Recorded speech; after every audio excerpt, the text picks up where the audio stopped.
नमस्कार। राम राम।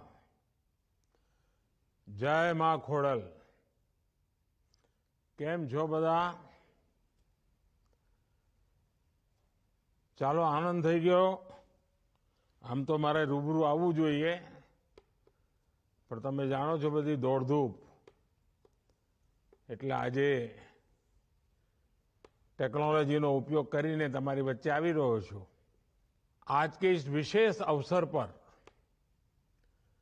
खोड़ल धाम की पावन भूमि और मां खोड़ल के भक्तों से जुड़ना मेरे लिए बड़े सौभाग्य की बात है।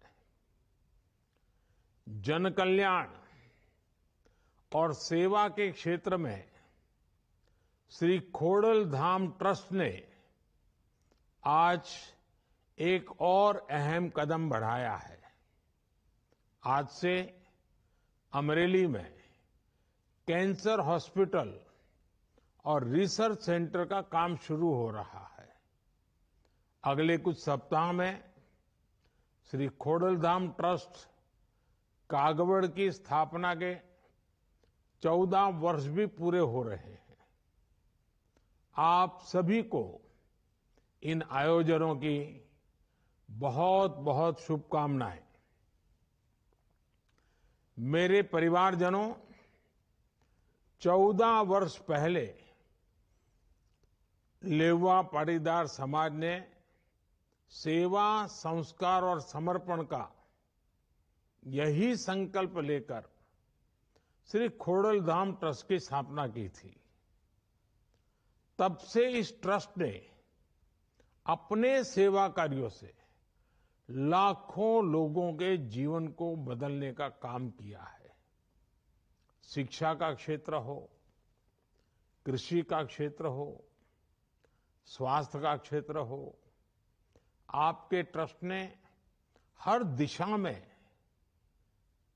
अच्छा करने का लगातार प्रयास किया है। मुझे विश्वास है कि अमरेली में बनने जा रहा कैंसर हॉस्पिटल सेवा भावना की एक और मिसाल बनेगा। इससे अमरेली समेत सौराष्ट्र के बहुत बड़े क्षेत्र को फायदा होगा। साथियों, कैंसर जैसी गंभीर बीमारी का इलाज किसी भी व्यक्ति और परिवार के लिए बड़ी चुनौती बन जाता है। सरकार का प्रयास है कि कैंसर के उपचार में किसी भी मरीज को मुश्किलें न आए।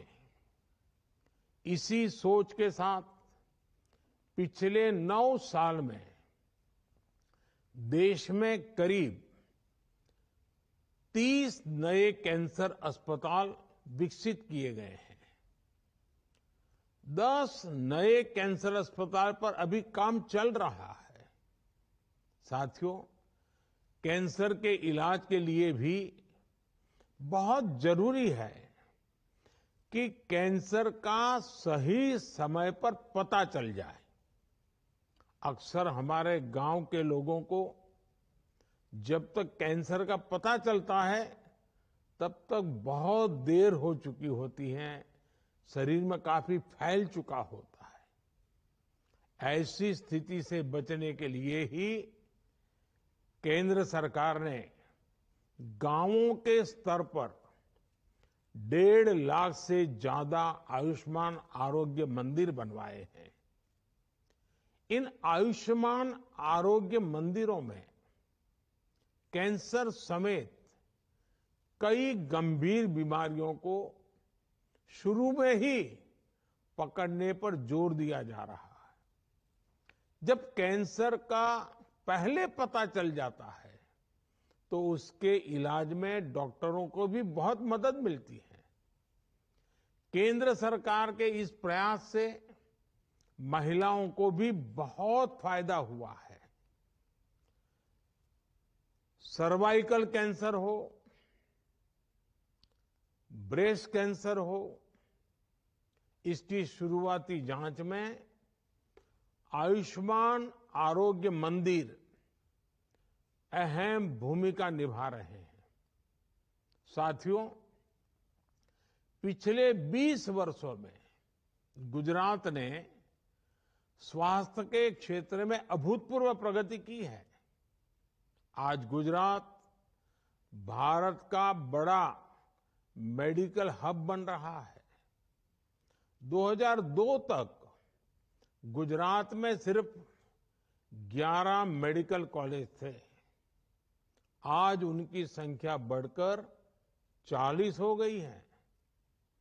20 सालों में यहां एमबीबीएस सीटों की संख्या बढ़कर करीब 5 गुना हुई है।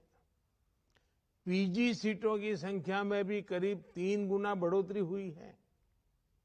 अब तो अपने राजकोट में एम्स भी है। 2002 तक गुजरात में सिर्फ 13 फार्मेसी कॉलेज थे। आज उनकी संख्या 100 के आसपास हो गई है। 20 वर्षों में डिप्लोमा फार्मेसी कॉलेजों की संख्या भी 6 से बढ़कर 30 के आसपास पहुंच गई है। गुजरात ने स्वास्थ्य के क्षेत्र में बड़े सुधार का मॉडल पेश किया है। यहां गांव-गांव में कम्युनिटी हेल्थ सेंटर्स खोले गए। आदिवासी और गरीब इलाकों तक स्वास्थ्य सुविधाएं पहुंचाई गई। गुजरात में 108 एम्बुलेंस की सुविधा पर लोगों का भरोसा लगातार मजबूती हुआ है। मेरे परिवारजनों, देश के विकास के लिए भी आवश्यक है कि देश के लोग स्वस्थ हो, सशक्त हो। खोड़ल माता के आशीर्वाद से आज हमारी सरकार इसी सोच पर चल रही है। गंभीर बीमारी में गरीबों को इलाज की चिंता न करनी पड़े, इसलिए हमने आयुष्मान भारत योजना शुरू की थी। आज इस योजना की मदद से 6 करोड़ से ज्यादा लोग अस्पताल में भर्ती होकर अपना इलाज करा चुके हैं। इसमें बड़ी संख्या कैंसर के मरीजों की भी रही है। अगर आयुष्मान भारत योजना ना होती तो इन गरीबों को 1 लाख करोड़ रुपए का खर्च खुद करना पड़ता। हमारी सरकार ने 10,000 जन औषधि केंद्र भी खोले हैं, जहां लोगों को 80% डिस्काउंट पर दवाइयां मिल रही हैं। अब सरकार पीएम जन औषधि केंद्रों की संख्या को बढ़ाकर 25,000 करने जा रही है। सस्ती दवाइयों की वजह से मरीजों के 30,000 करोड़ रुपए खर्च होने से बचे हैं। सरकार ने कैंसर की दवाइयों के दाम भी नियंत्रित किए हैं, जिनका लाभ अनेकों कैंसर मरीजों को हुआ है। साथियों, आप सभी से मेरा इतना पुराना नाता रहा है। मैं जब भी आपके बीच आता हूं, कुछ न कुछ आग्रह करता हूं। आज भी मैं आपके सामने अपने आग्रह दोहराना चाहता हूं। ये एक तरह से मेरे 9 आग्रह हैं, और माता का धाम हो और नवरात्रि की याद आना बहुत स्वाभाविक है, और इसलिए मैं कहता हूं 9 आग्रह हैं। मैं जानता हूं कि आप इनमें से कई क्षेत्रों में पहले से बहुत कुछ कर रहे हैं, लेकिन आपके लिए, आपकी युवा पीढ़ी के लिए मैं ये 9 आग्रह दोहरा रहा हूं। पहला, पानी की बूंद बूंद बचाइए और जल संरक्षण के लिए ज्यादा से ज्यादा लोगों को जागरूक करिए। दूसरा, गांव-गांव जाकर लोगों को डिजिटल लेन-देन के प्रति जागरूक करिए। तीसरा, अपने गांव, अपने मोहल्ले, अपने शहर को स्वच्छता में नंबर 1 बनाने के लिए काम करिए। चौथा, जितना हो सके आप लोकल को, स्थानीय प्रोडक्ट्स को प्रमोट करिए। मेड इन इंडिया प्रोडक्ट्स का ही इस्तेमाल करिए।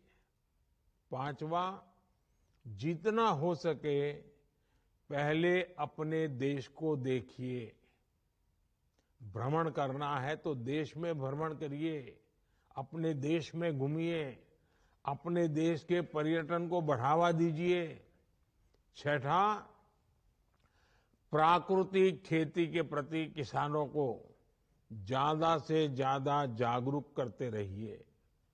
मेरा 7वां आग्रह है, मिलेट्स को, श्री अन्न को, हमारे यहां जो बाजरा और ज्वार खाते हैं ना, श्री अन्न को अपने जीवन में शामिल करिए।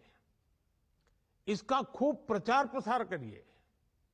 मेरा 8वां आग्रह है, फिटनेस, योग हो, स्पोर्ट्स हो, उसे भी अपने जीवन का अभिन्न हिस्सा बनाइए। मेरा 9वां आग्रह है, और ये मैं मानता हूं कि हमारी नई पीढ़ी को ध्यान में रखते हुए आप सब से मेरा ज्यादा आग्रह है, किसी भी तरह की ड्रग्स और नशे की लत से बिल्कुल दूर रहिए। अपनी युवा बच्चों को बचाइए, इन्हें अपने जीवन से दूर रखिए। साथियों, मुझे विश्वास है आप सब अपने हर दायित्व को पूरी निष्ठा और सामर्थ्य से पूरा कर सकते हैं और करते रहेंगे। अमरेली में बनने जा रहा कैंसर हॉस्पिटल भी सर्व समाज के कल्याण का उदाहरण बनेगा। मैं लेउवा पाटीदार समाज और श्री खोडलधाम ट्रस्ट को उनके भविष्य के आयोजन के लिए बहुत बहुत शुभकामनाएं देता हूं। मां खोडल की कृपा से आप इसी तरह समाज सेवा में जुटे रहें। एक बार फिर आप सभी को मेरी बहुत बहुत शुभकामनाएं। लेकिन जाते जाते एक और बात कह दूं, बुरा मत मानना। आजकल हमारे यहां भी ईश्वर कृपा से लक्ष्मी जी का वास हुआ है और मुझे खुशी है कि लक्ष्मी जी ने आपके यहां जगह पाई है। लेकिन क्या विदेश में शादी करना उचित है क्या? क्या हमारे देश में शादी नहीं हो सकती है क्या? भारत का कितना धन बाहर चला जाता है। आप भी एक वातावरण बनाइए कि विदेशों में जाकर के अब ये शादी की बीमारी आ रही है ना, वो हमारे समाज में नहीं आनी चाहिए। अरे मां खोडल के चरणों में शादी क्यों न हो? और इसलिए मैं तो कहता हूं, वेड इन इंडिया, शादी हिंदुस्तान में करो। मेड इन इंडिया, वैसे वेड इन इंडिया। खैर, आप सब परिवारजन हैं तो बातें करने का मन कर जाता है, लंबी बात नहीं करता हूं। आप सबको बहुत बहुत शुभकामनाएं, धन्यवाद। जय मां खोडल।